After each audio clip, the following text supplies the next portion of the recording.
Hello বন্ধুরা, welcome back to my channel. এখন সকাল সকাল সকাল ঠিক বলবো না, এখন প্রায় 10টা বাজে। আমি 10টার সময় এসেছি বাজার করতে। আসলে গতকাল রাতে ঠিক করা হয়েছে যে আজকে আমার স্টুডেন্টদের বিজয়ের খাওয়াবো। তখন ঠিক করা হয়েছে, তখন আমি টিউশন পড়াচ্ছিলাম, প্রায় 8টা সাড়ে 8টা বেজে গেছে।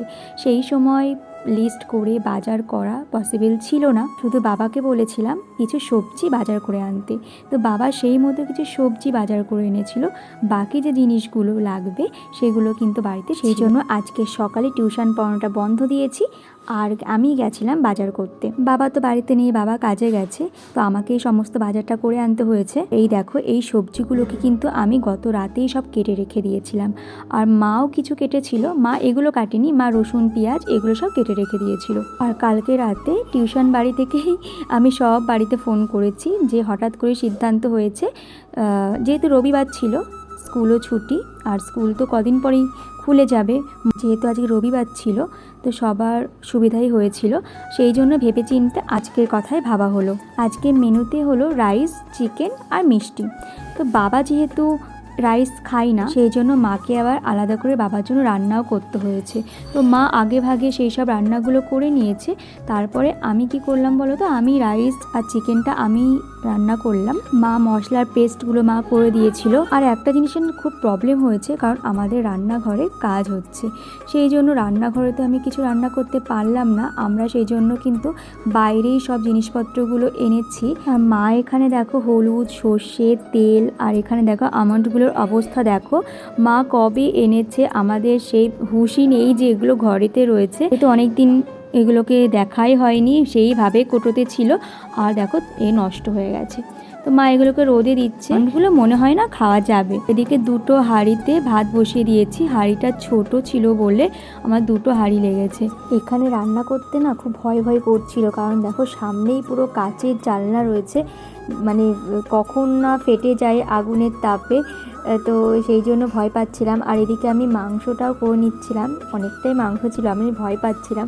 তারপরে ভাবলাম যে না, আমার স্টুডেন্টরাই তো খাবে, সেই জন্য ভয়কে জয় করে আমি রান্নাটা করে নিলাম। আর জানো তো, মাংসটা কিন্তু খুব একটা খারাপও খেতে হয়নি, আমার সব স্টুডেন্টগুলো ভালো বলেছে, তার মানে ভালো হয়েছে। আর এদিকে রাইসটাও আমি করেছিলাম। মাও হেল্প করতে চেয়েছিল, কিন্তু মা হেল্প করতে পারেনি, তার কারণ মায়ের একটু যাওয়ার কথা ছিল হসপিটালে।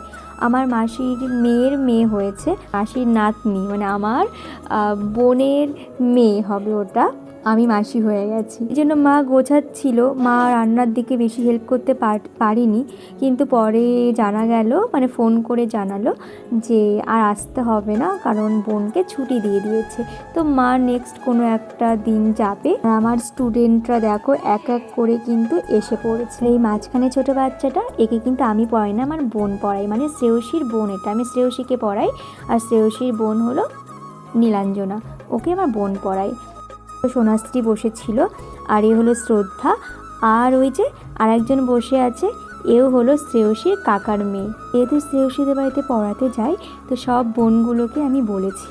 আর ওরা একসাথে হওয়ার পরে এত জ্বালাতন করছিল, দেখো টিভিটা কিন্তু ওই রকম হচ্ছিল না, কিন্তু ক্যামেরায় ওই রকম হচ্ছে, আমি কেন জানি না। তো যাই হোক, ওরা জ্বালাতন করছিল এত যে মা টিভিটা ছেড়ে দিল। এদিকে শ্রদ্ধা দেখো, ও নাকি আমাদের বাড়িতে খালি হাতে আসবে না, মায়ের সাথে ঝগড়া করে একটা কোল্ড ড্রিঙ্কস আবার নিয়ে এসেছে। তো আমি সব বাচ্চাগুলোকে আবার একটু করে দিলাম। আমাদের রিয়া ম্যাডাম চলে এসেছে। এই যে, ওরে বাবা, কে এই পড়াইটা কে মিষ্টি কাকে দিচ্ছিস? কি অবস্থা! ও আচ্ছা, যে বসে আছে ওর নাম রিয়া, ও ক্লাস 12-এ পড়ে, আর যে এখন আসলো ওর নাম সাথী, ও ক্লাস 11-এ পড়ে। স্টুডেন্টগুলো তো চলে আসলো, আমি 6 জনকে পড়াই, কিন্তু একজন কিন্তু আসেনি, সোহম মামার বাড়িতে গেছে। আমি একটু হালকা সাজুগুজু করেছি, যেহেতু একটু ফটো তুলব, জানি না আর পরের বছর পড়াবো কিনা, মানে এই বছরটাই শেষ পড়ানোর ইচ্ছা আছে। প্রতি বছর এই দিনটা আমি একটু করে ফটো তুলি ওদের সাথে, কেউ না কেউ নতুন থাকে, আবার অনেকে পুরনোও থাকে। আবার কেউ হয়তো থাকেও না। তো সব স্মৃতিগুলো না আমার ফোনে রয়েছে। যখনই ফোনের গ্যালারিটা মাঝে মধ্যে ঘাঁটি তখন যেসব পুরনো ফটোগুলো ভেসে আসে, দেখলে খারাপও লাগে আবার ভালোও লাগে যে অনেক স্টুডেন্টরা বড় হয়ে গেছে, অনেক উঁচু ক্লাসেও উঠে গেছে, রাস্তায় দেখা হলে তারা কথা বলে। আমি জানো তো অনেক দিন ধরেই টিউশন করি। আমি যখন ক্লাস 12-এ পাশ করি মানে ফার্স্ট ইয়ার থেকেই আমি টিউশন পড়ানো শুরু করে দিয়েছি। এখান থেকে এখনো পর্যন্ত কন্টিনিউ আমি পড়িয়ে যাই। আগে আমি প্রচুর পড়াতাম, মানে আমার নিজের বাড়িতে ব্যাচ ছিল 4-5টা, আর আমি আবার মানে বাড়িতে বাড়িতে স্পেশালভাবেও পড়াতে যেতাম। এখন আমি বাড়িতে আর ব্যাচটা করি না, বাড়িতে বোনও পড়াই, তো সেই জন্য না খুব প্রবলেম হয়। সেই জন্য আমি যেহেতু পরের বছর আর পড়াবো না, সেই জন্য বাড়িতেও আর ব্যাচটা আর আগে থেকেই আমি প্ল্যান করেই নিয়েছিলাম যে আর বাড়িতে ব্যাচটা করব না।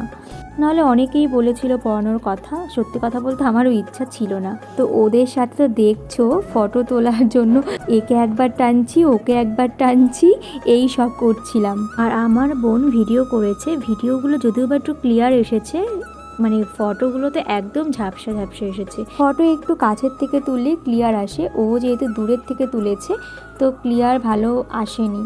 তারপরে দেখো সবাইকে নিচে বসে খেতে দিয়েছে। একটা মজার জিনিস দেখো, ওরা বসেছে কোথায়, মায়ের একটা শাড়ির পরে বসে পড়েছে।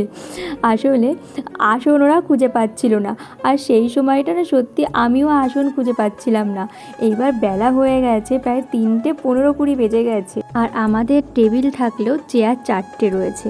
তো 4 জনে বসিয়ে বসিয়ে যদি খেতে দেওয়া হয় সন্ধে হয়ে যাবে, সেই জন্য সবাইকে একসাথে নিচেই কিন্তু খেতে দিয়েছি। ওরা দেখলাম আমার মায়ের শাড়িটা নিয়ে ওরা বসে পড়েছে, তাও বারণ করলো না, বলো ঠিক আছে বস, পরে কেচে দেবো। তো ওদেরকে খেতে বসিয়ে দেওয়া হয়ে গেছে। আর পচু আর তানিয়া ছিল ছোট, ওরা একা একা খেতে পারছিল না, শেষে ওদেরকে একটু খাইয়েও দিতে হয়েছে। আমি তো এদিকে খাওয়াচ্ছিলাম আর বাকিদের খাওয়া হয়ে গেছিলো, কিন্তু বাইরে বেরিয়ে দেখি ওরা অকাজ করে বসে আছে। আমাদের গাছের সবেদাগুলো দেখো পেড়ে নিয়ে চলে এসছে। ওরা তো ছোট মানুষ, ওরা জানেও না যে এই সবেদা খাওয়া যায় না। ওরা সবেদা দেখেছে, ভাবছে এটাই হয়তো খাওয়া যাবে। ছোট ছোট সবেদা, এটা কি আর খাওয়া যায় বলো? তো যাই হোক, আনন্দ করতে এসেছে, বকাঝকা আর করিনি, নিয়ে গেছে ওরা ওই সব। তারপরে আস্তে আস্তে সবাই বাড়ি চলে গেল, শুধু এই 2 জন বাদে। তো শ্রদ্ধার মা বললো একটু পরে আসবে, কিন্তু পিছনে মেয়ে মানে সোনাশ্রীকে বাড়িতে নিয়ে যাওয়ার দায়িত্ব আমার ছিল, তাই আমি আর শ্রদ্ধা মিলে ওকে বাড়িতে দিয়ে এসেছিলাম। তারপরে দেখো এই যে বললাম না বাইরে আমরা রান্না করছি, রান্নাঘরে কাজ হচ্ছে বলে, তো এই যে আমাদের রান্নাঘরের কাজ কমপ্লিট এখনও হয়নি। আজকের মতো ব্লগটা এই পর্যন্ত, দেখা হবে নেক্সট ব্লগে। আর ভালো লাগলে অবশ্যই আমার চ্যানেলটাকে সাবস্ক্রাইব করে দিও।